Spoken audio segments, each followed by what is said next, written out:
tarot cards are often the first step and basis for a seeker of metaphysical knowledge, like you, to discover your forever path. That could be astrology, numerology, healing arts, or any other spiritual interest you discover along the way. Elaine Ireland is not only a teacher of tarot, she is a mentor who supports you and will be there for you. Visit www.ElaineIrelandTarotMaster.com now and discover how Elaine's mentoring, tarot card and psychic readings, tarot card classes, and more help you to grow into the true being you are meant to be. Welcome to Conversations with the Ancients, where you're about to discover a whole different world than the one that, up until now, you've believed you're familiar with. World-renowned metaphysicist, practicing psychic, and tarot teacher Elaine Ireland invites you on a journey where you'll hear voices from the past, interviews with some of the greatest metaphysicians you've never heard of, because in their time, they needed to move with stealth. You'll also meet today's spirit mediums, healers, and others who will show you a side of the paranormal you've never seen before. Be sure you visit our website at conversationswiththeancients.com. While you're there, subscribe to us via your favorite network. Now, hear the words of metaphysicians who blazed the trail. You're not in jail, thanks to them. Okay, folks that are listening, this is Elaine Ireland with Conversations with the Ancients. And before me, in that pretty blouse and those happy faces behind her, is Emma Ferguson. How are you doing today, Emma? I'm doing great. You ready for this? I think so. Okay. Emma and Rick, her husband, who is unfortunately no longer with us, was a big part of the not Nature's Treasures. Did y'all ever do Nature's Treasures here in Austin? I didn't think you did. The psychic fairs along the way over many, many, many years. But they were both psychics. But yet at the same time, there was more going on. And we'll get into Rick a while ago, but I did not want to forget Rick. We're going to talk about him because he was so important. But today we're introducing you to Emma and her work. Notice the big smiley faces behind her. That's a big part of her work these days. And she also has one on her blouse that you may or may not be able to see. But it's so important what she does these days. And I'll read this for you in case you didn't stop and read it. She works with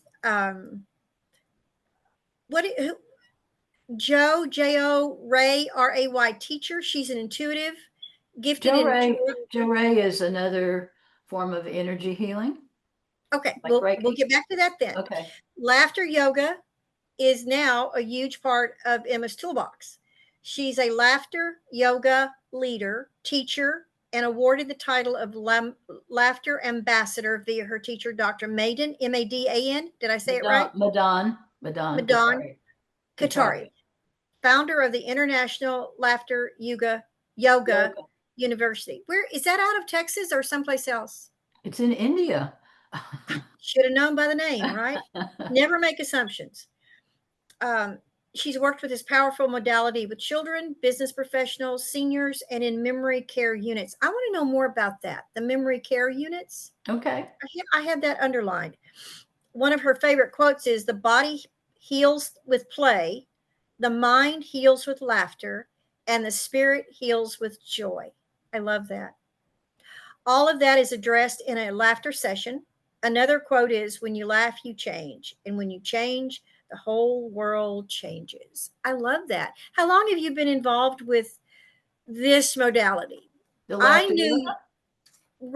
I first met you, which was a long time ago, you were a tarot reader, psychic, helper at the table with or maybe Rick was the helper with you, but he would come in and set up these beautiful tools that he used for his work.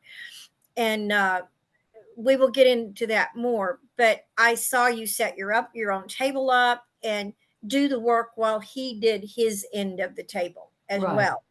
So how did you find, about what time in your life did you say, "Oh, okay, I need to be a tarot reader"? I don't know that I ever said that. I had an interest in all the unusual stuff. When I was little, even growing up, I always seemed like I knew what was on people's minds and how they were feeling and what their intentions were. And I assumed that everybody else had that same ability until I said something to someone and then they go, "Oh, no, no, no, that's not true." And I thought, "Oh, okay." You lie. I They're know you not lie. tuned in. So eventually, I don't know, I probably was in college. I took a tarot class and they told me I was very good, but I just kind of put it away because the books were always so confusing. There would be 10 different things a card could mean. And I don't know, at some point, I just decided, hey, I don't need to learn the book. I need to let the cards talk to me. Perfect. Yeah. And so I don't know at what point that happened, but it was my adult life. And then but I came into the whole arena of intuitiveness, dragging my feet. After I met Rick, we started going to channeling sessions and things like that. And we eventually signed up, or he would sign up to do a reading, and I would go and I would just sit there. And after the reading was over, when we were leaving, I'd say, "Well, why didn't you tell him this? And why didn't you tell him that?" And he would go, "Why don't you tell him?" So eventually I signed up to do a psychic fair, but I was so shy about it. I went, all the people were upstairs. I went down to the lobby, almost hid behind a fake plant. I looked like a receptionist. And I started out doing written messages from spirit, but I found that I couldn't write fast enough. And so then I thought, well, let me just Okay, wait. talk. Would you call that automatic writing, or were you just taking No, notes? no, I was just listening and writing. Gotcha. So it Okay. wasn't like my hand was going without, volition from me. And so anyway, I gained confidence slowly but surely. And at some point I brought in the cards as well. But we were in, I guess it was League City or someplace like that, doing a psychic fair at a hotel. And someone said, "Who is experienced reading for children?" I raised my hand and I thought, why the heck did I raise my hand? I've never read for a child. But my thinking was, well, even if I'm wrong, it's just a kid. Well, in walks this girl with her mother, her grandmother, who owned the hotel. And it was like a, oh my God moment. But I Yeah. took her hand and I started talking. And they both were sitting there shaking their heads, yes. And I'm thinking, wow. So, I mean, slowly but surely, I gained confidence. And then at some point, I just started using the cards as well, although I was listening too. At one point, Rick and I did trance channeling um, without anything else, just allowing spirits to come in and talk through us. So I don't know at Okay, what okay, point wait. I don't mean to be rude. okay. Trance channeling and mediumship. How do you differentiate I don't want to confuse the public. Were you Okay. doing mediumship or were you Well, actually in a trance? I was in a trance. Okay. But it was Okay. more, yeah. So, but there was a guy named Stan Matrunick who came to Houston a long time ago, and he used to paint your spirit guides, and he did mine. And he told me way back then that I could easily be a trumpet medium. And I thought, do I need a trumpet? What, Yep, you know, that would be my first thought. but apparently a trumpet medium is just someone, I don't know if they use some kind of listening device, but they're listening to spirit. And so I just took that, but I guess I've had that ability. Um, and that's why eventually we stopped doing trance channeling because I found it's too awkward. You got to go into a trance and then I thought it's much easier just to listen to what the guides or the spirits are saying and then eventually, and then just tell the person instead of going into a trance. So, and so, that's part of what I do. Tarot cards, I do communication with spirit, communication with animals, past lives, soul path, all that kind of stuff. But that kind of stuff for some people that are listening, they may not be familiar with it. Okay. So, how do you, first of all, do you do past lives in public? That's a more intimate practice.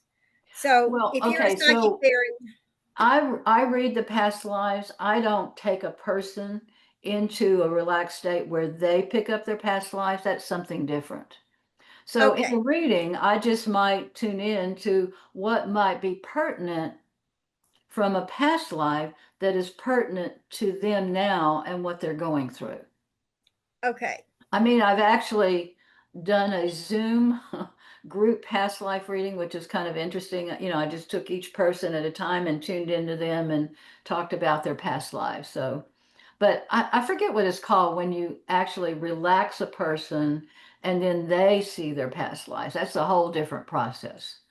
that's why I was asking, because, and I said it was more intimate because when when we do past life Oh, it's readings, called it's regression, past life regression, regression. right? Yeah. Past life regression, and Yeah. it it's usually too noisy to do it Right. someplace. Oh, yeah. And I'm not And trained to do that. I'm not trained yeah, to do that. Of course, I wasn't trained to do spirit trained me, but for some reason I have that ability to, tune into past lives. And to me, it's not so important whether you were the Queen of Sheba or the whatever, unless it still is something that pertains to what they're still going through and tried to resolve in some way. right, So, that is so important. I hope people heard you when you said that, pertinent to this life, right. lessons to be taught as well, learned, and as well as to be taught or shared. Yeah, so a lot of times I call it a carry forward. There's something they want to deal with some more, or resolve, or transmute, or heal, or release. And that's usually what I pick up on is what from past lives, they're still bringing forward to deal with. From one reader to a next, Okay. to another, you. Do you think that we get to take care of, shall we call it karma, our lives, one right after the other? Like the last life we led. Do we get to take care of whatever, or do we have to wait, or can we wait later? Well, first of all, you're talking about time. And in my understanding, time is an illusion, first of all. Time is not stretched out past, present, future. It's all like a slinky. It's all like here. I It's love stretched that image. this way. I don't know if younger people will know what a slinky is. Oh, if It was you've missed the slinky, go find one. They are such fun. it's such a stupid toy. But they are such fun. But anyway, so time is all now, and so there's a spiral, and one life may be here and another one here. And so to go back to your question, I have some mixed feelings about karma as well. I mean, what the guides always tell me is karma isn't something imposed upon you, it's something you impose upon yourself Yes, I think so too. I agree with because you feel like you messed up, or you owe someone something, or whatever. So I don't know the time span of last life. I mean, sometimes I pick up that they're dealing with something that happened way way far in the past, so it isn't necessarily the next life, although it could be. you. With with that in mind, I find it. I'm relating it to people who are creating time machines, which they say they've already done, and they can go forward in time and back in time. And we're talking about slinkies, and it's all happening at the same time. So how can we, how can we juggle all of that as mere humans? How do we juggle all of that? I like the idea of all time happening at one time. Well, and I think that's why it's so easy to read other lives, because they're all happening. You just got to go up a step, or go down a step or something. So I think the most important thing is not to worry about that so much as be present. So Consciously, wherever you are consciously. yeah, so be present, but a lot of our lifetimes we're worrying about what we did or what's going to happen, and that's not being present.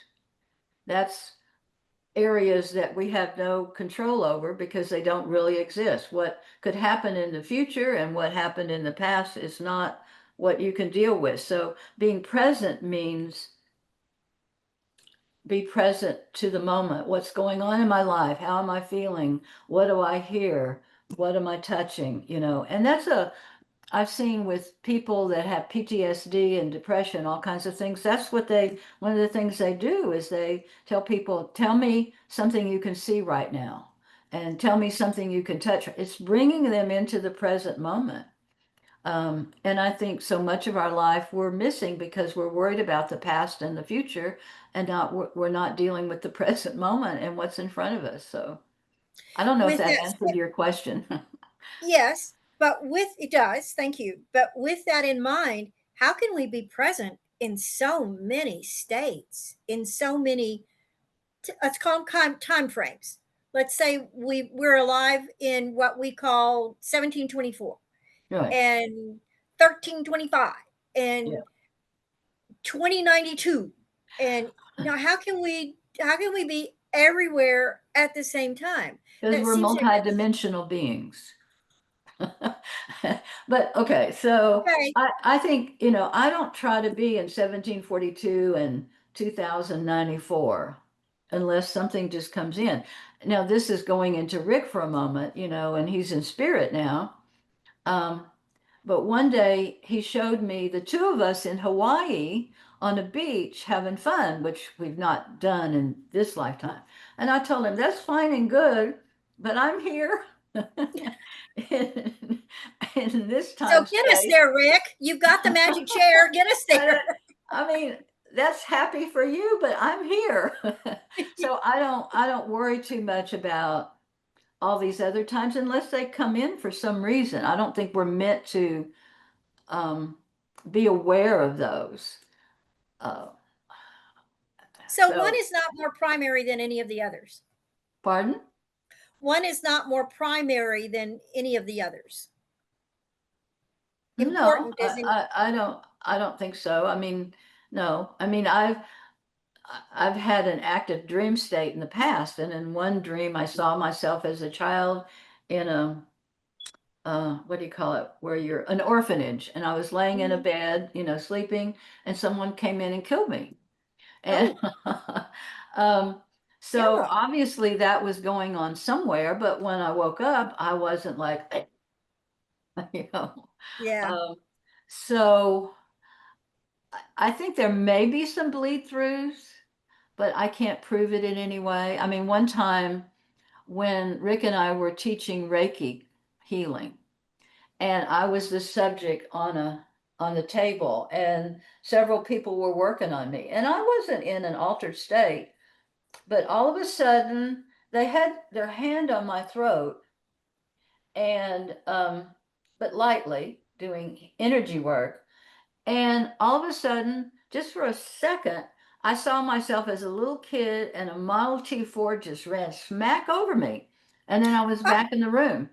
Well, the interesting part was that the next day, my throat got sore and sore and sore until it almost closed up. It was so swollen. And my understanding was that was some other lifetime that I was clearing the trauma from it. And that's one of the things that Reiki energy can do. So, anyway, but I think most of the time we're just focused, in the life that we're in without having to worry about the other lives that we're in. But in a reading, sometimes things come up, that helps them understand why they're going through something now. Like if a person had low self-confidence, for instance, they may give themselves parents that treat them horribly and demean them because they have to have that low self-esteem started in them again in this lifetime so that they can learn to work their way out of it. So, things like that come up in a reading to help them understand why they had parents that were so mean to them in this lifetime. and maybe can work their way up and out, Right, so to right. speak, Yeah, yeah. and maybe teach the parents something along the way.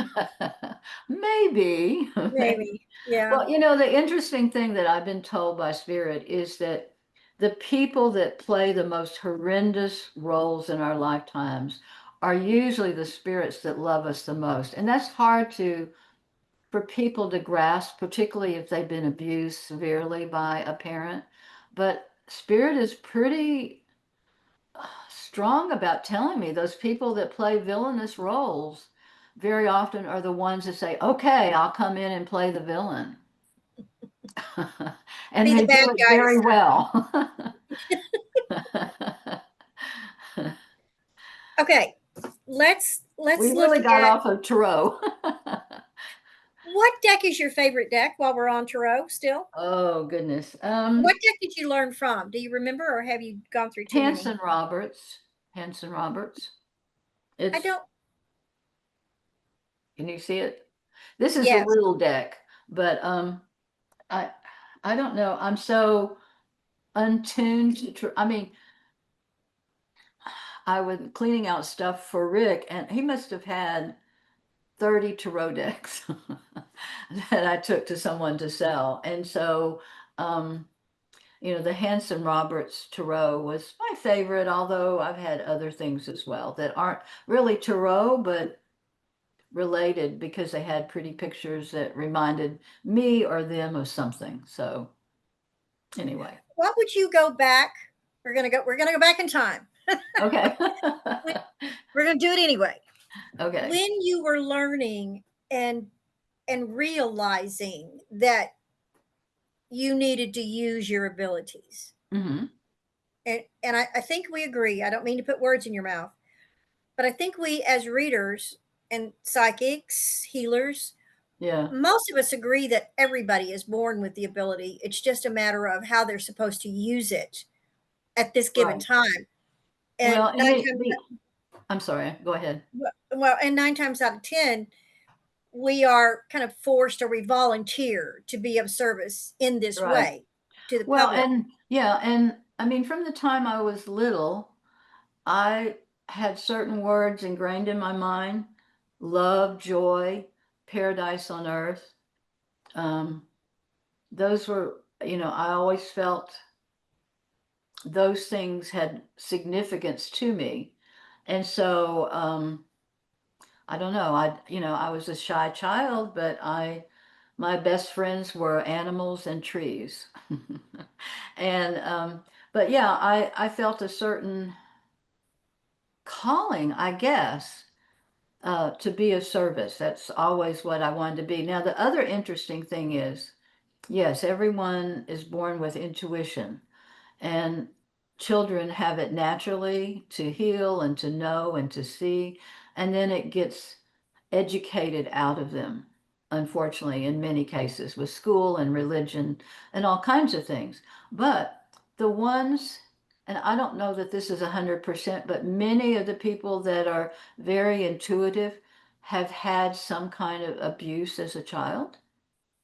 And, when you're a child, you don't have reasoning and rationality, so you have your antenna up, and that's the way Protection. that you perceive whether it's safe or unsafe. And with these kind of people, their antenna, they learn to keep up even as they grow up. And so they don't tend to block the intuition as much as children, who didn't have that. And I'm not saying it's 100% that every psychic had some kind of abuse, but I think there is a good percentage that you would find that that would be true, including myself. I agree, considering what some clients have told me. Yeah, I Years and years ago, I used to work with police departments, which I don't anymore. right, Well, very rarely, but I will work with families who have mhm, issues in a heartbeat. right, And but the officers that would open up to me a little bit, I would tease them about, you guys have this. Any of you can do this yeah, because you already say, we know it. Well, if you know it, then what is that based on? Well, we just have a feeling. We just Yeah. know. We know. Yeah. But they'd say, but we need something like we need the fresh eyes on the file. Right. Okay. And I would give them a hard time about it. I would say, you just don't want the powers that be accuse you of being weird, which Yeah. means being psychic. Yeah. So you let us be the weird people. Yeah. Right. When you yourself, I can tell you how many police officers, sheriff's departments people would tell me, we know it. We absolutely know this person did Right. this, but Yeah. we have absolutely no evidence. It's just a Well, and feeling. in the courts, the lawyers, they have to have solid evidence. Yeah, Knowing isn't enough for them. right. And that's why I wanted to become a private detective, Mm, because that would give me validation to work with all kinds of people and be put on the stand. yeah. But yet I would know that they would say, well, how did you find out? I had a feeling, so I followed up on it. Yeah. Oh, nobody told you? No, but I followed up on it. Yeah. We in this business for the public, we have to be very careful about what we know about crime scenes. Right. Psychics have been put in jail because they knew too much about the crime scene. Yeah. Or So, blamed for the crime because they knew all yeah, of it. right. And it's kind of So we interesting have to, because I love to watch crime, shows and things like that. I But I think that never one of the, wanted to be a detective. That I didn't want to I know. did, because I wanted to help validate. Yeah. I really did. Even Yeah. though I knew I would be opening up myself for a whole lot of crap Yeah. from the powers that be. It's kind of No, I dangerous for went I you. went to the nursing profession instead. I was an RN working on my master's in nursing. So, Tell me about that, because I saw that on your bio and I thought I've got to ask her about that. How did your abilities help you with that part of your life, your profession as a I don't nurse? I don't know that it was developed at that time. I my one of my sisters became an RN and I thought, well, I don't know what I want to be. I thought I wanted to be a nun. Thank God I didn't go that route. Okay. But you know what? That tells the people that's listening very much about your background, which Yeah. is a lot of why I want this podcast. I want Yeah. people to Yeah. know that we are human. Yeah, humans, Yeah. yes, very much. So I don't know. So I went to 4-year college that include, so you have a Bachelor of Science in nursing, and um, and I worked on a regular floor, and then it came up that um, the March of Dimes had a grant, to pay for a lot of tuition to become a nurse practitioner and a master's in nursing. So I went to from a Catholic school to Houston Baptist University. Um, Oh, yin and yang, yeah. um, to study for the nurse practitioner, and it was in perinatal nursing. Perinatal means around birth, pregnancy, labor, delivery, newborns, and that kind of thing. I had my own children with Lamaze, and I taught Lamaze classes um, in my spare time. So, but when I was in the master's program, which was probably in the early 80s, a lady from California came in and she did a few modules on metaphysical stuff, and that just turned my head into, oh, that's really more where I want to be. And I mean, my thesis was approved. I was going to go into the post operative with women, low income women that had cesarean sections for delivery, and I was going to hold their hand just for a certain amount of time and then follow their rate of infection and things like that. And I had to back it up with literature and everything, and it was all approved. I was shocked. Um, but then I just decided, my first husband did not appreciate this. I just decided I didn't want to be part of the medical profession. I one of, and this is controversial. You may want to edit it out. I don't know, but one of my first assignments from the teacher in the master's program was to follow the history of the medical profession. And I discovered that up until the 1920s or so, medicine was totally holistic and natural.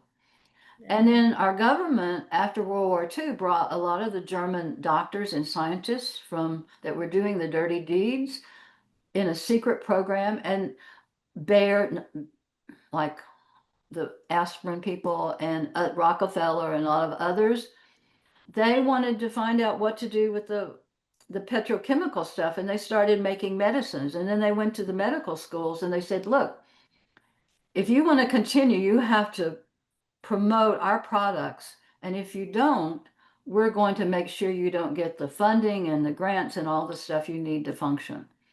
And that was enough to open my eyes to kind of the darker side of the medical profession, or the pharmaceutical industry, you might say. And if you want to edit that out, that's fine with me. No, that's part of history. Yeah, yeah. That's part of history. And so it's part of history that most people don't know.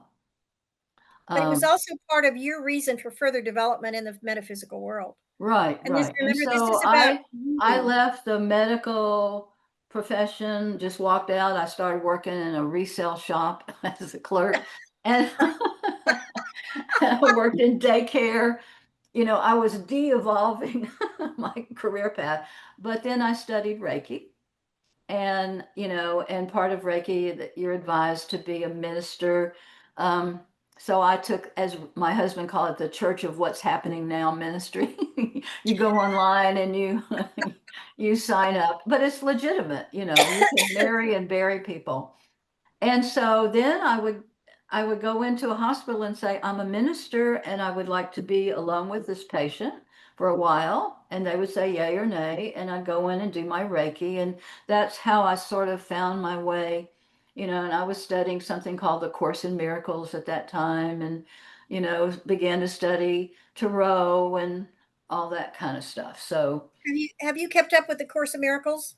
no, no. At some point, I was studying it before it ever was known in the churches and everything. And so I was in a group that really held to there's no leader, there's no agenda, and people would come in and try and do all of that and would say no, you know. So at some point, I just decided I'd had enough of that. It was too much Christian terminology that I was a little bit uncomfortable with, because I was raised Catholic and, you know, went through that phase and moved on from that as well. So, anyway, so I've not kept up with it, although, you know, I think it's wonderful for the people that, and it's a good education. And I've had many unusual visitors. One came and studied Reiki with us, and I don't know if he was an angel, an extraterrestrial. I'm not sure, but he was very unusual, you know. And at one point, I was so touched by his energy that I just started bawling, and I'm supposed to be the teacher. And he said, you know, I cry right here. And I looked at his shirt and it was wet around his heart chakra. And Rick saw it too, so I'm not crazy. He saw it as well. And this guy They are among us, Emma. They are among us. well, I have many stories like that. So, but he did ask me at one point what was one of the teachings that really helped me. And I said it was the Course in Miracles, although one before that was Teachings of the Masters of the Far East. It's a 5-volume set that was written many, many years ago. So, did you include that on your book list? No. Emma. I don't know if that was a question. I didn't write that. I thought it was just the books that I had written. No. Oh, yes. Okay. Yes and no. Yes, absolutely. Well, the other thing that I'll go ahead and reveal, when I was 5, I was raised by my aunt and uncle, but I knew my birth mother, and she was married to a man in the Air Force. And when I was 5 years old, I spent the summer in Roswell, New Mexico. Oh, okay. Which would, let's see, I was born in 46 or 78, 9, 50, 51. Especially summer in Yes. Roswell. Yeah. So, all the extraterrestrial activity was going on then, and I had some unusual experiences around that as well. So I've just had, so even to this day, when I go somewhere, I don't feel like I fit in. It's just, and they say if you don't feel like you fit in, it's because you're here to set a new energy. And that's kind of the gist of what I get is, you know, I'm not here to try to be like everybody else. I'm here to be me at the level that I'm evolving, and that is a teaching for other people. Public, listen to what she just said. Say that again. You are here to Be me at the level that I'm at and evolving to, and I don't have to fit in. Who I am, I'll just say it. And this is true for everybody. Who you are is a gift. And right. it's a gift when you don't try to be like somebody else, but be who you are, the good, the bad, the ugly, the in between, and everything else. So That's one of the main things that I want my listeners to hear. And you're not the first person, and you won't be the only person to say that. But those that are listening to the podcast on a regular basis with everybody, they're just going down the list, so to speak. mhm.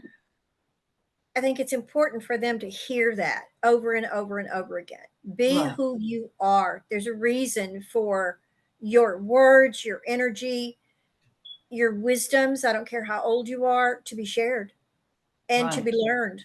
To be learned, absolutely. yeah, And so far, um, on my list is a 17-year-old boy that lives in San Antonio. That is just phenomenal. oh yeah, yeah, As, but he's a psychic, but he's more like a philosopher. yeah, He's been having conversations with people yeah, just since he was about 10. yeah. They say, really, are you really 10? Are you sure you're not just a little old man, that looks like a 10-year-old?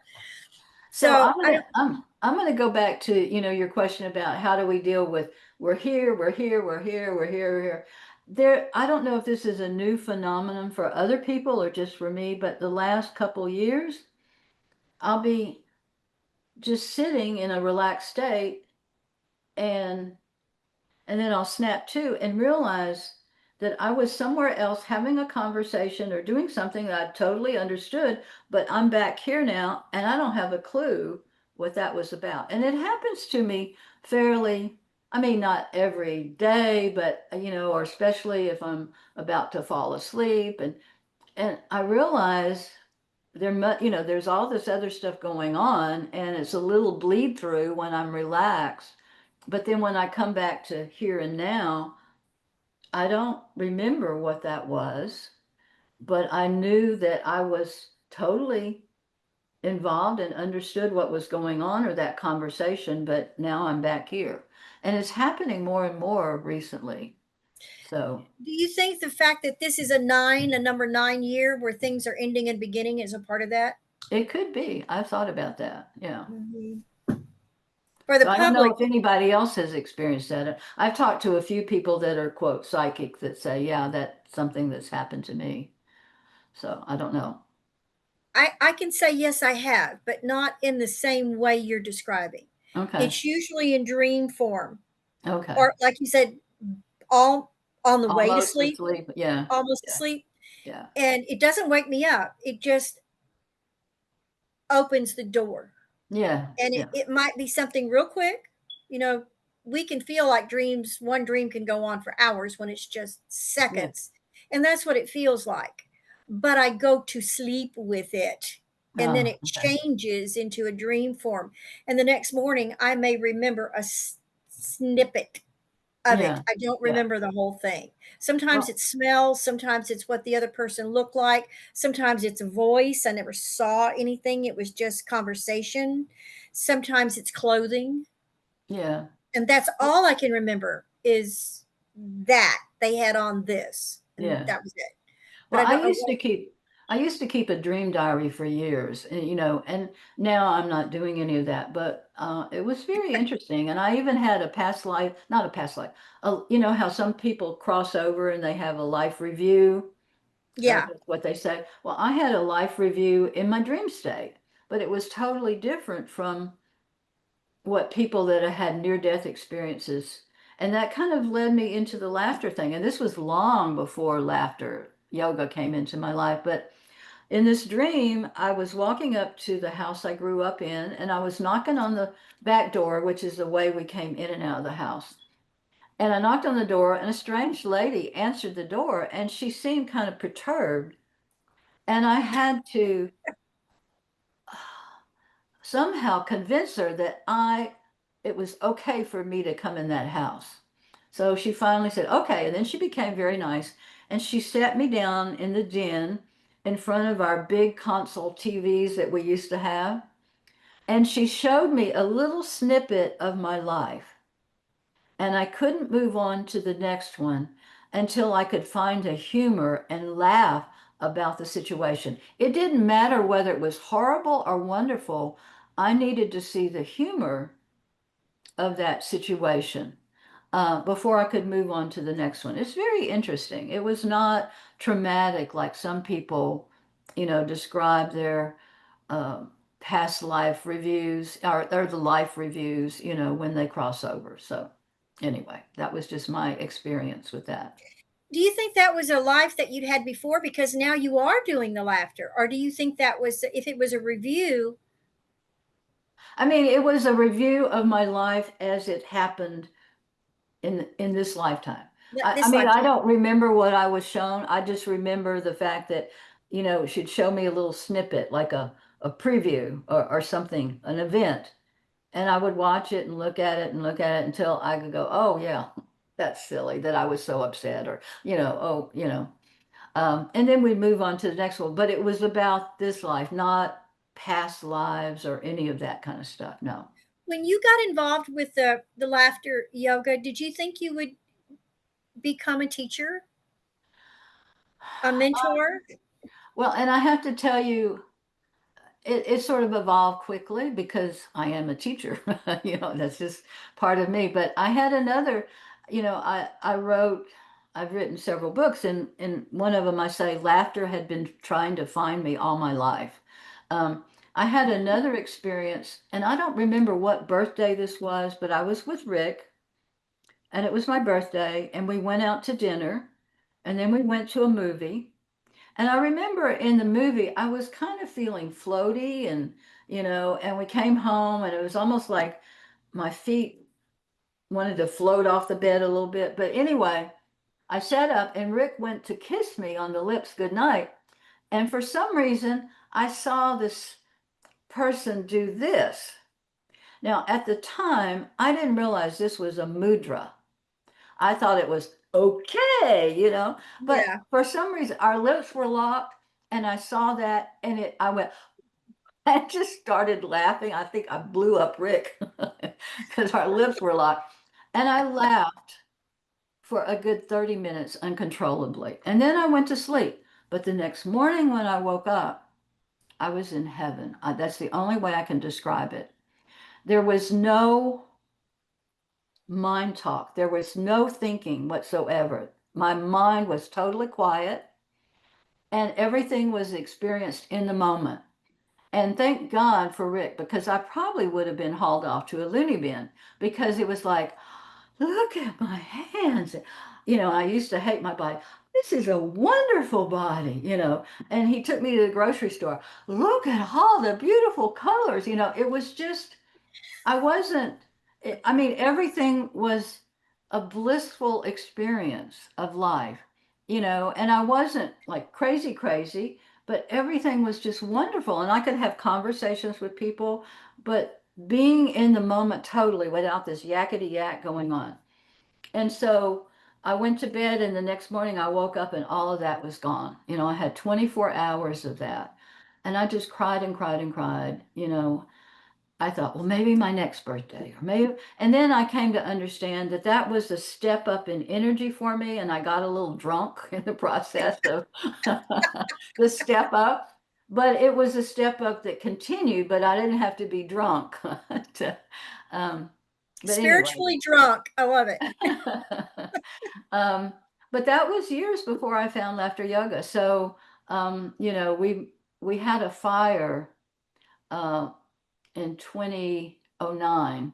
Rick and I were out of town, and we were doing a conference in Arkansas, and our house, our apartment burned, and we lost 6 kitty cats.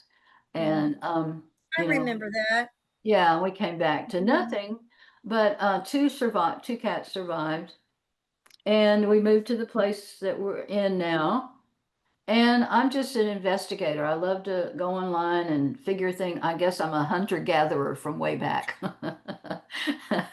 And so I came across laughter yoga, and I thought, oh, cool. And I kind of got the gist of it from online. So I tried a little bit with the little Red Hat club that I was in and everything. And then I discovered someone that I knew here in Houston had become a teacher. And so she trained Rick and I um, to be laughter yoga leaders.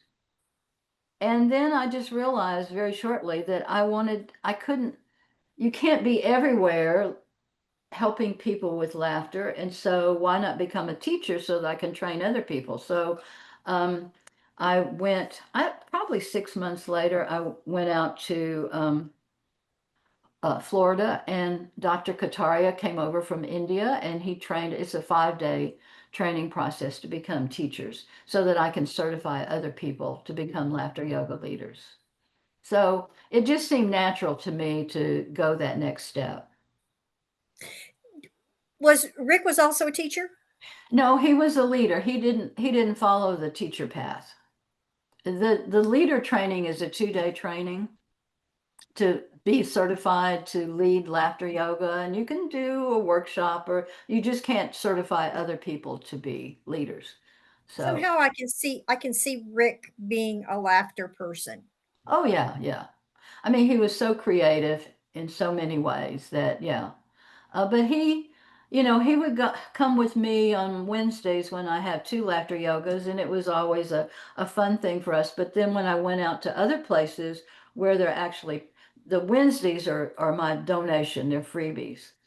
Um, but the other places that I go to, they pay me, and he wouldn't go to those. I would go by myself and lead them. So, but what I found, I've trained many people to be laughter yoga leaders, but so few of them have actually taken it up. And I found that it's kind of like a calling, I mean, I feel so strongly the desire to be of service and to help empower people with what they have inside of them, and to use that.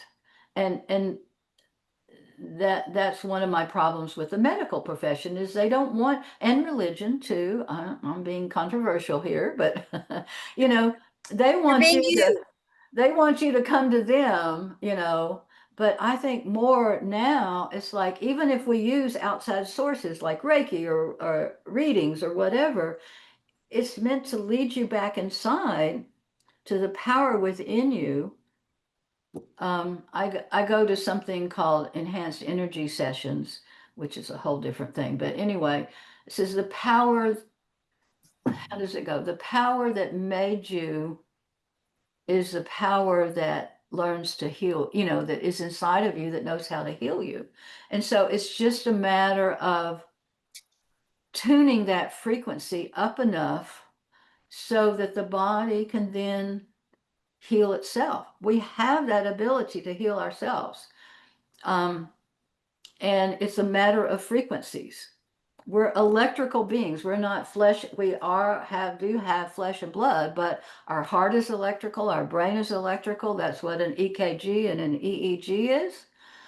And Yeah. they run on frequencies. And if your frequency is too low, you get sick. But if your frequency is high enough, the body knows how to heal itself. And the mitochondria, which is the battery of the cells is what, you want to tune up in frequency. So anyway, I'm getting off track. Have you written a book about that? No, not about that. No. But Why I mean, not? well, a number of reasons. Rick just passed in January. He was my editor. He was my illustrator. I've not had an outside publisher, and I've just been busy. Oh, come on, Maybe Emma. someday. I've written. You can do 5 more things at one time. Sometimes Yes, I think I am. I have downloads available for my books. This is for the public while we're on books. Okay. She will have this in her library. Everyone that I have a conversation with has their own library that they Okay. can add to it periodically. Hers right now, and this is my fault, she misunderstood.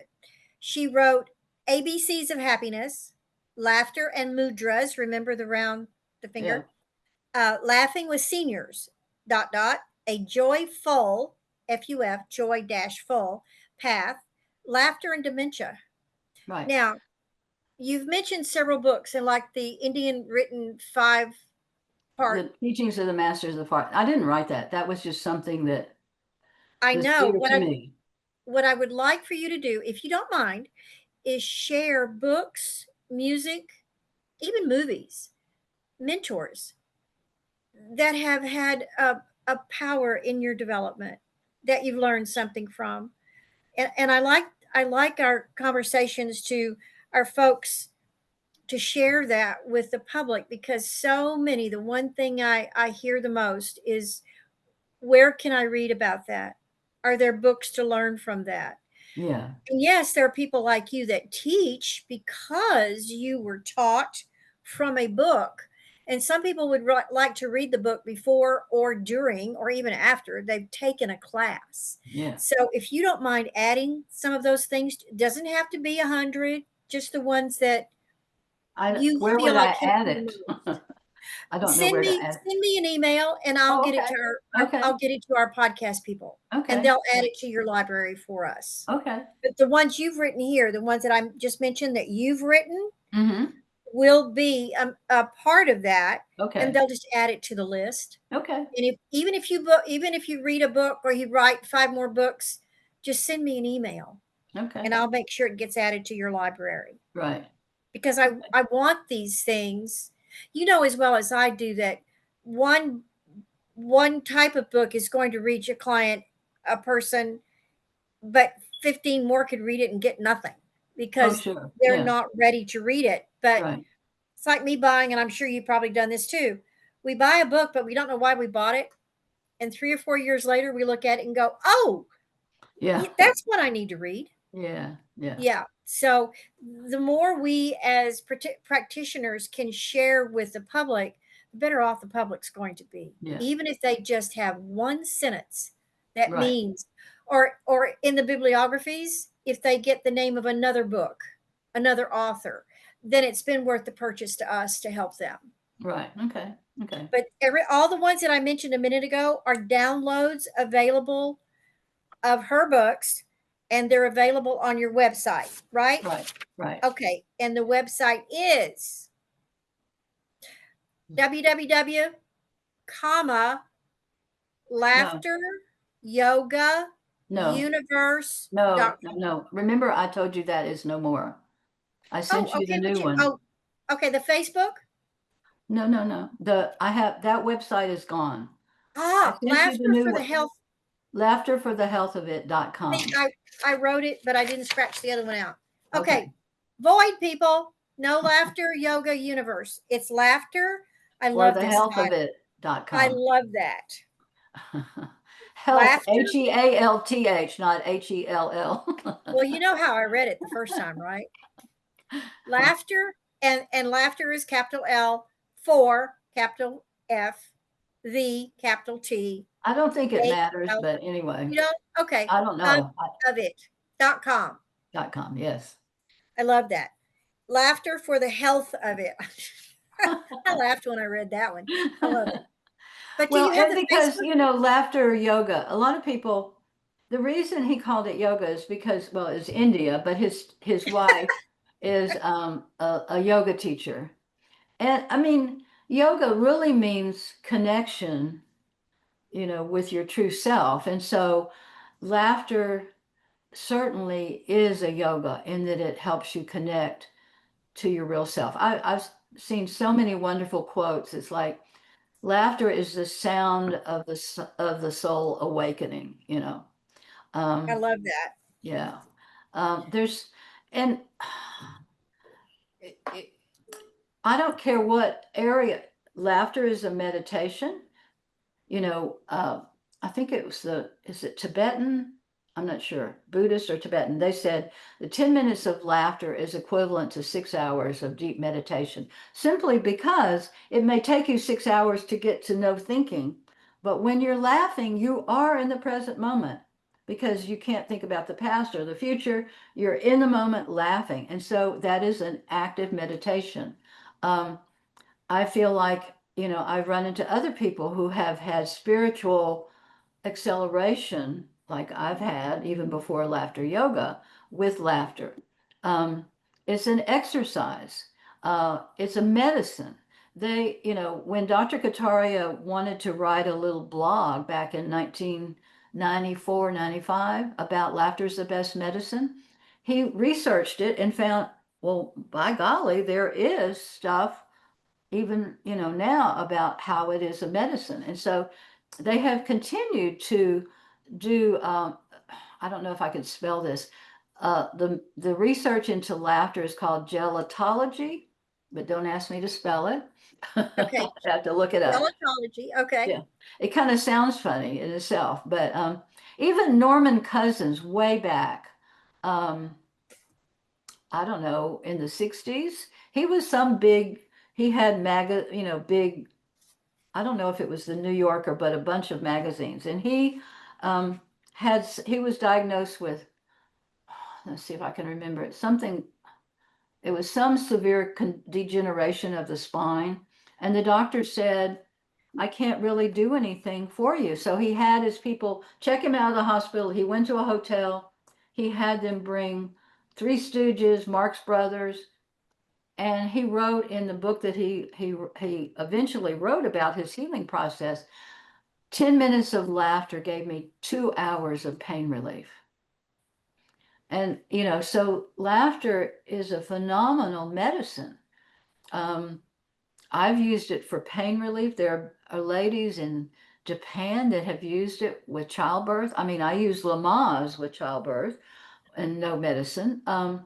So it helps with blood pressure, with pain. It increases your immune system in huge ways. It gets more oxygenation to the body and brain. I mean, just on and on and on. They found that people with what is that gut condition where you tend to get diarrhea and upset lower Crohn's colons, disease. yeah, things like that. That laughter helped them more than some of the medicines that they were being given. They've worked with people in dialysis. MD Anderson has laughter yoga. Cancer Centers of America has laughter yoga. They're probably using it for the stress relief, but that's a huge thing because Baylor College of Medicine, a good number of years ago, found that 90% of all illnesses began with the body overloaded with too much stress. And look at our stress levels these days. If you watch the news, don't, but if you happen to do, it just the only time I turn on the news is to hear the weather, but even now they weaponize the weather to scare the bejeebus out of you, They're doing everything they can to keep us out of our power. And and and I think that is something that we're here to learn. I mean, it's serving a purpose. The more disempowered that you it's like having a bad parent that abuses you. Eventually, you get so tired of it, you begin to grow out of it. And I think the stress levels and the trying to separate people with political views and religious views and medical views, trying to keep us separate. And the truth is, we're all one. Underneath this skin suit is the same one energy. And And if people really live by that, there wouldn't be the problems that we're having in this day and time. And that's where we're meant to go. It's like if you flip off someone on the freeway, it contributes towards the anger that goes into the big pool. And if there's enough anger in the pool, then wars happen and this happens. So we have to take responsibility for even the little things that we do that causes separation and misunderstandings. That's one of the main things that I was taught with laughter yoga is there is to be no discussion of religion or politics. And the other day, last Wednesday, a lady, this was before we started, and she was talking about something on the news. And I said, look, we're not, that's, I welcome you to have that discussion afterwards, but it's just not the energy that I want to bring to this area, So anyway. No, but I understand. I Yeah. have a lot of people around me, and I mean a lot, friends and clients as well, that they don't listen to the news anymore. Right. Yeah. They may ask somebody, is there something I need to know about? Right. But there's no discussion. Right. It's just like, Yeah. yes, there's going to be a hurricane this weekend. You need to prepare for it. But that's it. Yeah. Or Well, yeah. whatever And else I is mean, going I've on. even noticed with the weather, when did they start naming storms that aren't hurricanes? If it's just a big storm, they started giving names. I haven't noticed it lately, but the last few years I did notice they named storms that weren't hurricanes. It's like crazy. But See, I hadn't even noticed that. yeah. I hadn't even noticed that. I haven't noticed it lately, but the last few years I did notice it. So, just a lot of stress related political stuff and religious stuff and news stuff. And it's like when I there was a saying I saw recently that said, um, if you want to get involved in the stresses in the world, watch the TV. If you want to feel the beauty of the world, go out in nature. And that's Yeah. what I do. I'm in my little apartment and maybe going through some grieving or just stressed or whatever. I walk out on my patio and I look at the grass and the trees. And of course, I name my trees. I'm glad somebody else does that. I do too. Oh, do you? Oh, Oh, yeah. Done that yeah. since I was a kid. Oh, yeah. Yeah, yeah. So I I name my have, cars. My house has a name. I mean, yeah. everything. Well, when I was in Catholic grade school, first grade, we had catechism and they said, God is everywhere and God is in everything. And I thought, okay, I got it. So it's like whether they've screwed up the word God so badly. It's just, I call it the all that is. But anyway, it's like the tree, that's divinity. This desk is divinity. This bottle is divinity. There's nowhere that, and some people, it's hard to understand that that's in there, but it still is. And so I was told the more you see divinity in others, the more that divinity can reach out to you from others. So anyway. Public, see what a beautiful human being she is. She accepts her challenges. She works on her challenges. She helps others work on her challenges. But yet at the same time, she takes on the responsibility in her own way, in her own wisdom, to work with what we call clients Yeah. in a daily fashion, whether they're sitting there getting a astrology chart, a numerology chart, or a tarot reading, or angel card reading, or whatever is available, or just wisdom. Yeah. We are humans, and this is how we're skinwalkers. I call them. I call us. We're skinwalkers. We're spirits having an experience here. But We're that's what I made of want the stars, people. but we came into a physical body. So Yes, absolutely. Absolutely. And this is one of my main things about this podcast is to taking away the mystery of the people called psychics, healers, and metaphysicians. yeah. And this is And I know you wanted to get into the Alzheimer dementia thing, and that's one of the harder things that I do and the most fulfilling thing that I do. So in a regular laughter yoga session, I mean, I call it an LSD party. We laugh, sing, and dance. Laugh, sing, and dance. LSD. LSD.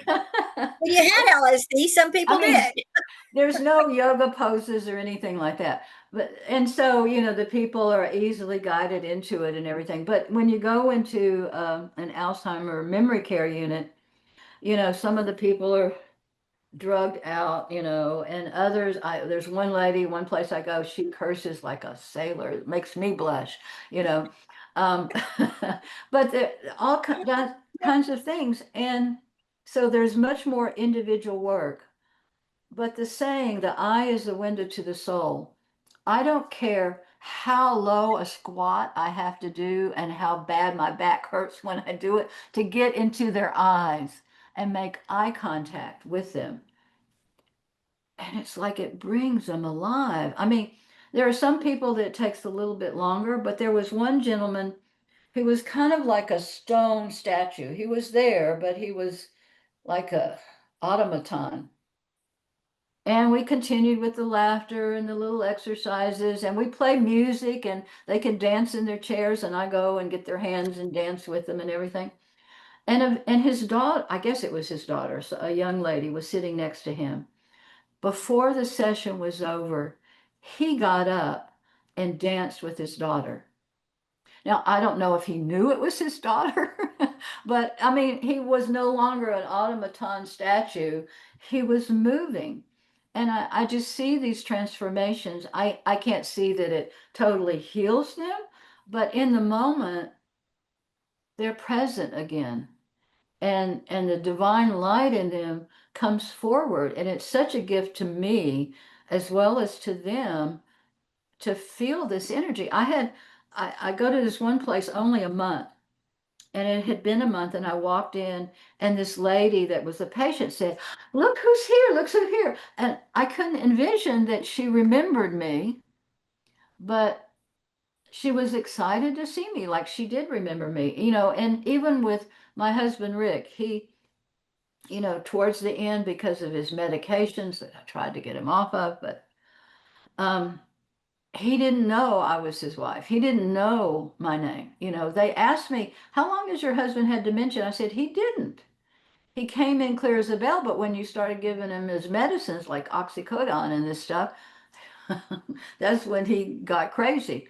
But the thing that he knew, even though he didn't know my name or that I was his wife, he knew that he loved me. And and he was always delighted when I walked in, whoever the heck I was. And that's the same thing when I walk into an Alzheimer dementia. um, Music is so important. The song, um, "You Are My Sunshine," "You are my sunshine, my only sunshine." um, it's magic. I don't care how far gone they are, they know the words. They may not know the chorus, but they know the words. It's like a light comes on. So any music they knew from their childhood brings them that memory up. And so it's just a beautiful experience. Do you play the ukulele? I have in the past, but I haven't. I let Rick go down that path. My eyes are sort of, I'm working on some stuff with my own eyes to see a little bit better. Um, so I kind of gave up that. I can see the music online on the computer screen. So I have two ukuleles that I will probably pick back up again, but I've had a lot on my plate lately. So, Every time I think of Rick, I think of the ukulele and the oh, drums and the okay. drums. Yeah. Yeah. Yeah, he, a lady that was a friend in the ukulele group that he was in, sold, I think we sold one, two, four ukuleles. I think he had like six ukuleles total. And we still have the drums. So anyway. Music is such an important part. I think I don't do what you do with the laughter, but I think the music and laughter go together. Oh, sure. Well, They and just and the thing is, people say to me, "Oh, I laugh all the time." Well, the problem with that is when you laugh with your friends or at a movie or watching TV, you maybe laugh for, maybe if it's a long laugh, 30 seconds. But the reality is, to get the medicinal benefits of it, you need to spend 10 to 15 minutes laughing and breathing, which sounds like a long time, but we do exercises that are very childlike and playful and things like that. And so it really goes by fast. And I tell people, I scoop the litter box and laugh, or I do the dishes and laugh. Or my favorite is to go out on the patio, because my patio gets the morning sun. And I'll go out when the sun is not hot, but it's just coming over the buildings. And I'll go out and do some of my practices, meditation and laughter, and just laugh with the energies of the earth and the sun and the new day.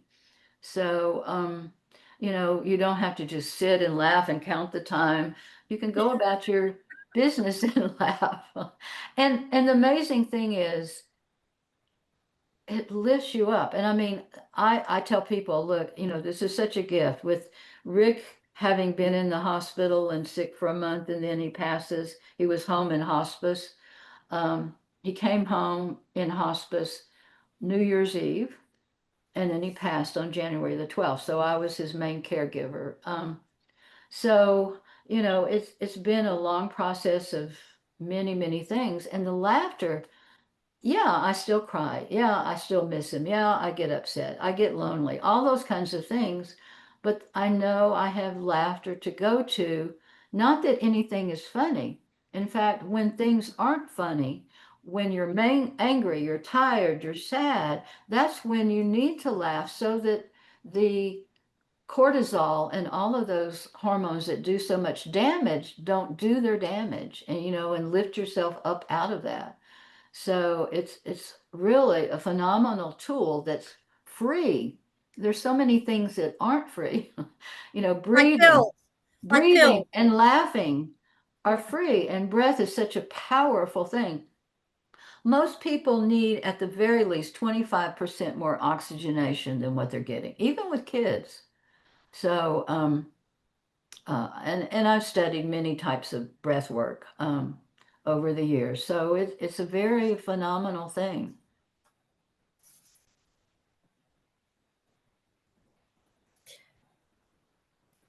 I had a question and then it Okay. just went away. I know. The train left without you, as I say. It'll It come back. did. It did.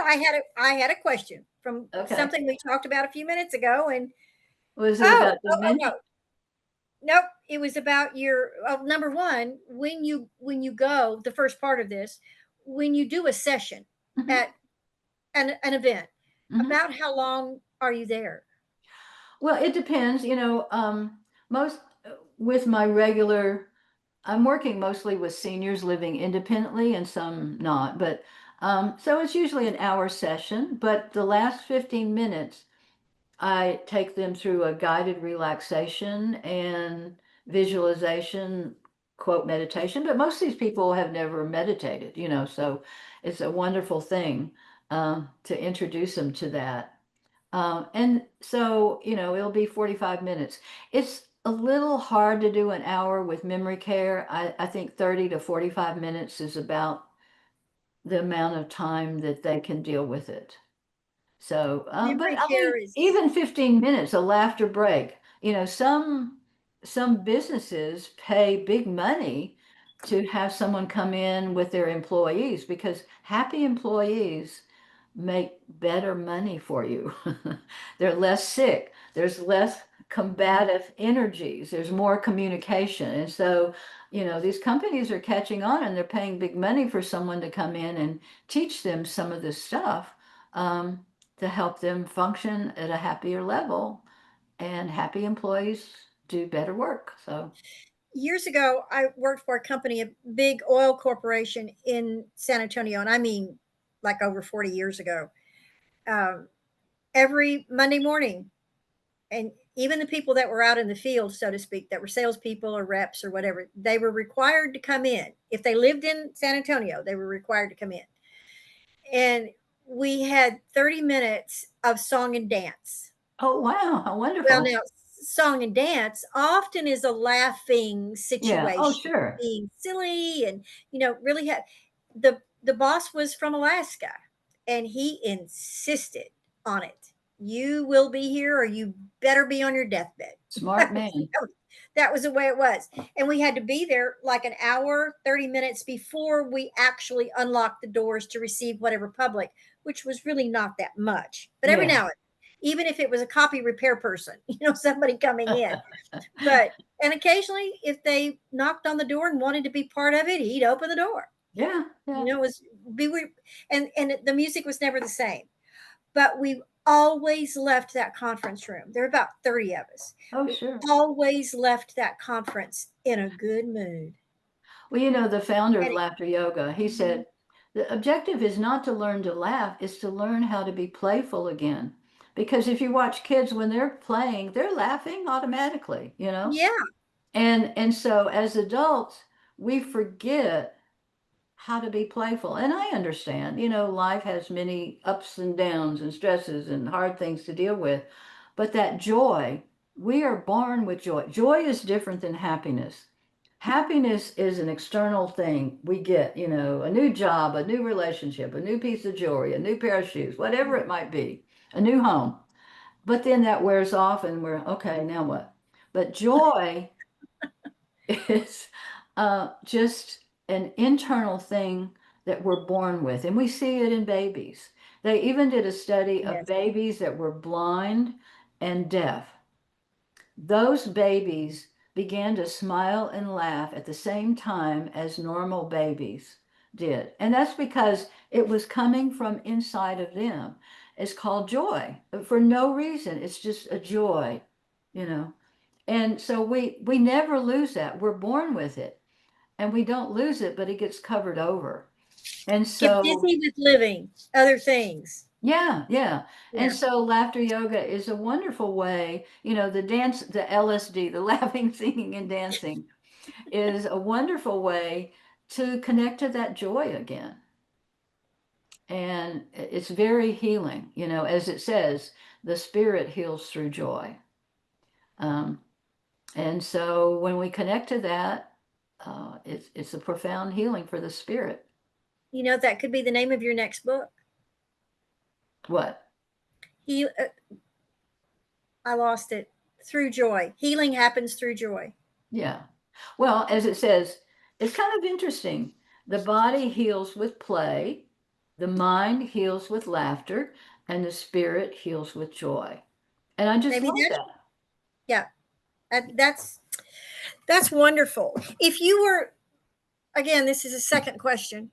If you were looking back and you could talk to your 10-year-old self, what would you tell that 10-year-old self?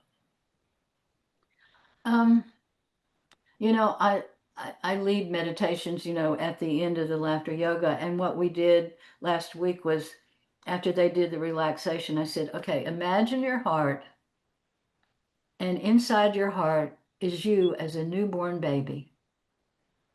And send unconditional love to that little baby and tell that baby how beautiful and wonderful and what a gift they are. And we went through the baby, then we went through the teenager, and then we went to the adult, and then we went to the if you're a senior now. But we all I would say that to my 10-year-old, it's okay. I was a pretty shy child, and I say, it's okay to be exactly how you are. You are a gift just the way you are, and never lose that, and just follow what your interests are, and you'll find your way. And that's true for everyone. We try and think it out. Oh, well, if I become this, I'll make all this money. Well, there's an interesting story and this is a true story. I think he's in Australia, but his whole life he wanted to be a multimillionaire, and he worked and he worked and he worked and he worked and he worked. And one day he sold all of his businesses and he was a multimillionaire, but he was feeling really crappy physically and went to the doctor. And the doctor told him, "Look, you have I just forgot the um It was a kind of anemia where your immune system is just shot. And he said, really and truly, there's nothing I can do. Probably you have a couple of months at most. Oh, Well, goodness. and the fact that he just became a multimillionaire and told he's probably dying, he sort of laughed that nervous laugh, but he noticed he felt kind of good when he laughed. So he went home. He planned his funeral each day. He ate oysters. I don't know why the oysters. And he laughed every day. And he went back to the doctor in a couple of months, and the doctor said, I don't know what you're doing, but keep it up. Your immune system's getting stronger and stronger and stronger. And this is years later. He started the laughter yoga in either Australia or I think it was Australia. And is alive as an elder person to this day. And so laughter is such a healing process on so many levels. Um, so I don't know what your question was. I'm sorry, but You answered it. What oh, would you okay. tell your younger self? No, thank Yeah, you. yeah, okay, yeah, And that led into, I agree with you 100% because I certainly don't approach laughter the way you do every day. But I have noticed over the years when I feel bad, whether it's emotional or whether I have a fever of 104, going to yeah, have surgery, if I can even giggle about yeah, something, I can feel better. And so often I'll go, oh, I just can't. I can't put myself in anybody else's energy. I would just be bringing a lot of negativity to them. I don't need to do this. I just need to stay home. yeah. But even if I can talk to somebody or watch something on television, Hmm. I feel better, even if it's just for a little while. I'll feel Yeah. better. And I'm really big into helping people learn to talk to their bodies. Um, Another true story, but I'll put that story aside for a second. And just about every session, we sing to the cells in our body. You are the CEO of your cells. They listen to you for what you want them to do. And if your mind is always, oh, I'm getting older, nobody loves me, I'm falling apart, the cells are going, yes, sir, yes, sir, yes, ma'am. We'll make sure that that keeps happening, Yeah. because they're listening to you. So it's good to give them good ideas of what to do. And I'll sing the song. I'm not a singer, so I apologize if someone is a singer. Every little cell in my body is happy. Every little cell in my body is well. Every little cell in my body is happy. Every little cell in my body is well. I feel so good. I feel so well. Every little cell in my body is well. So, and then I tell people, I'm working on my eyes. All the cells in my eyes are happy and healthy. You can, your liver, your gallbladder, your kidneys, whatever, or just sing to all the cells in your body. But um, it's really true. The story is a man in Germany fell and crushed a vertebra in his back, and they said, you'd be in a wheelchair forever. And he said, oh, no, I'm not. And he went home and sang to his cells. I don't know how long it took him, but he was able to get up and walk.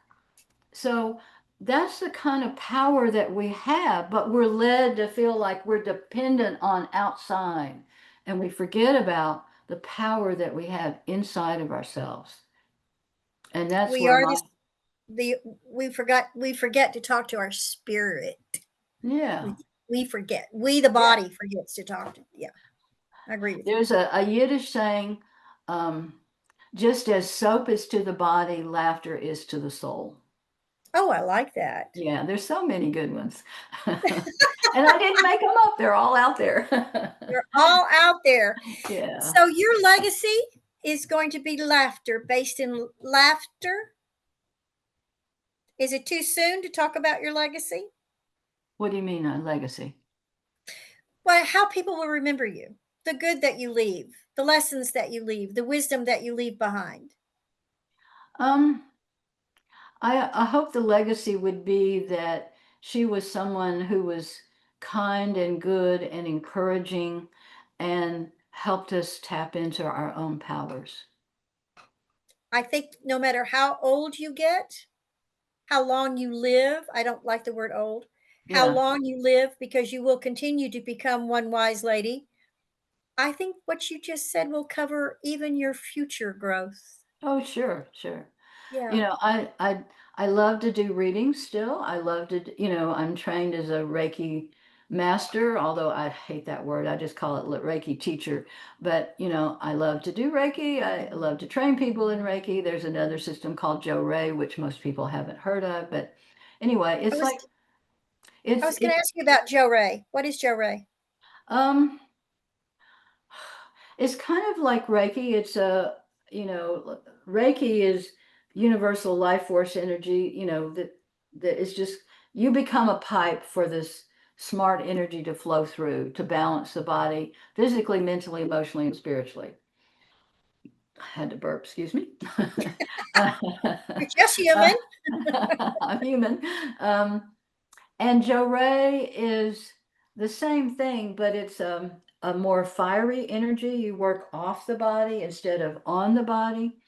And whereas a full front and back Reiki session might take an hour, maybe, it doesn't have to take that long. A full Joray session could be as little as 15 minutes. Wow. So I'm trained in both of them. I taught for the Joray organization for a long time, but then again, I felt it was becoming too religious, and I don't know. I don't know how to describe it. And I was guided to kind of move on, but I continued to do it, and I wasn't in disagreement with them. I just had to spell it different. Joray is spelled Johrei, but when I took it over, I called it Joray. And it's kind of a Kuan Yin, kind of, if people know who Kuan Yin is, it's kind of her energy, but not really just her energy. It's universal energy that the fiery component of it dredges things up very quickly so that it can be healed. So, people out there, you can go find Joray if you have a curiosity about it. We all need to learn new things every day. Yeah, yeah.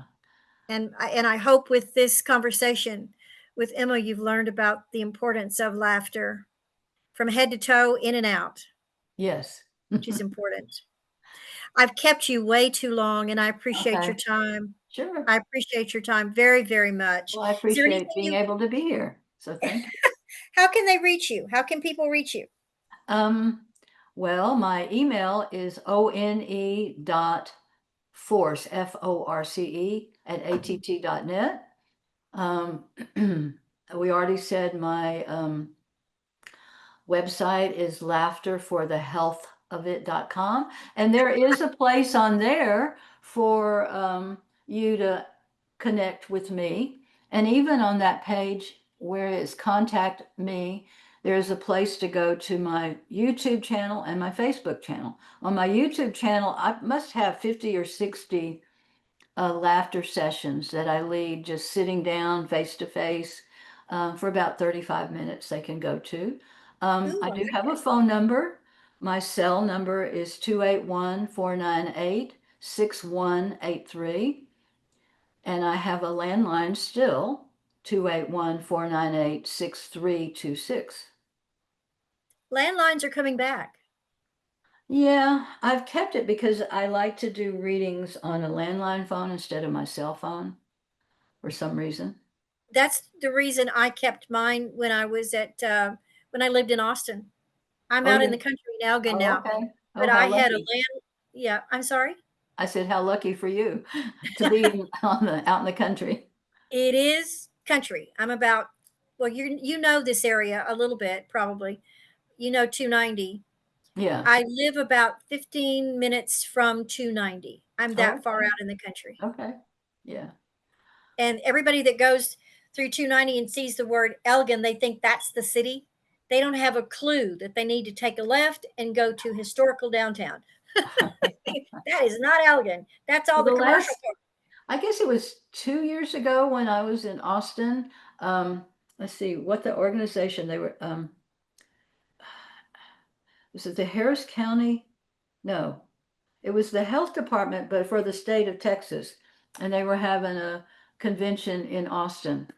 And they had me come and be one of the speakers. And that was the last time I was in Austin. They paid me big money. They paid for gas and food and hotel for Rick and I. It was a big deal. So How lovely. yeah, yeah. So I This is love to do events where I talk to clubs and groups, and that's another thing that is of interest to me.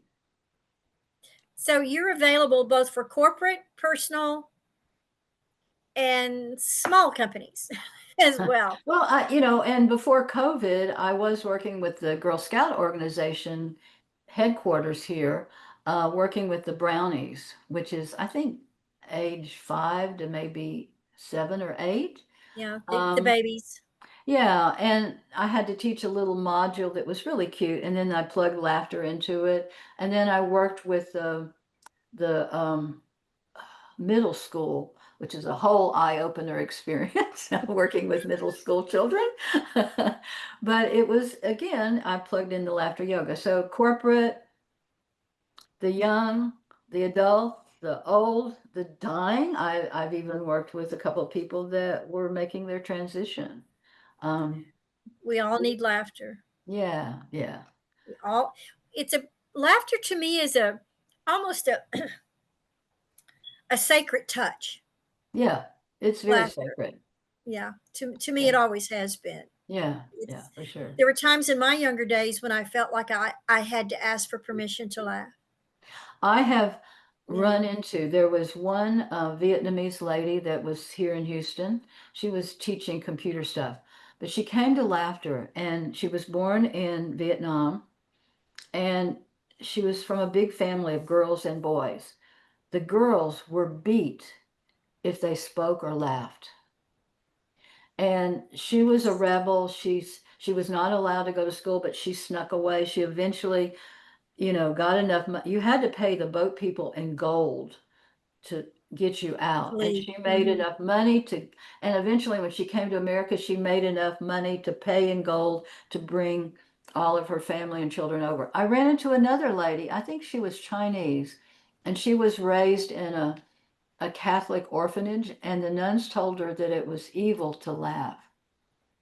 And so, you run into these things of people with weird ideas. Even one time, Rick and I, way back, it was before laughter yoga, we got to laughing hysterically. And some people, metaphysical people, were coming and doing energy work, trying to heal us. It's like, hey, we're fine, So We're having a good time. Leave us alone. Yeah. People have really weird ideas about laughter. So anyway. I love laughter. Yeah. And I've loved our time together. I cannot thank you enough. Me You've too. shared more than enough. Thank you. Okay, Thank you. good. Okay. And I hope some people contact you and get you to where they need you in your laughing or your readings and such. She's Okay. folks, she's All right. got an And excellent reputation. will I have access to this recording or? Yes, I will get Okay. you a raw copy and you can edit, pull things from it, use it in any way you want to. The only thing I ask is that you not do that until after it has dropped on the podcast. Sure. No. Yeah. And then of course you'll have access I'm not to a techie person. That was Rick. So. Rick was good at the techie stuff. Yes. Listen, Oh, yeah. public, you're going to hear about Rick. We're going to do a Legends podcast with him, about him. We're going to talk about him. Yeah. Emma and Harry B. Happy Harry. Bartholomew will Yeah. be in that round table. So that's going to be fun, but that'll be in the future. But keep checking back with us, public. Thank you, Emma. Mwah! Thank you so much. Take care, honey. Bye-bye. Thank you. Okay. Bye-bye. Thank you for tuning into the Conversations with the Ancients, where we take you on a journey where you'll hear voices of metaphysicians from the past, as well as today's spirit mediums, healers, and others who show you a side of the paranormal you've never seen before. Remember to visit our website at conversationswiththeancients.com and enjoy even more great episodes like this one. Again, while you're here, subscribe to us via your favorite network. We look forward to seeing you next time on Conversations with the Ancients.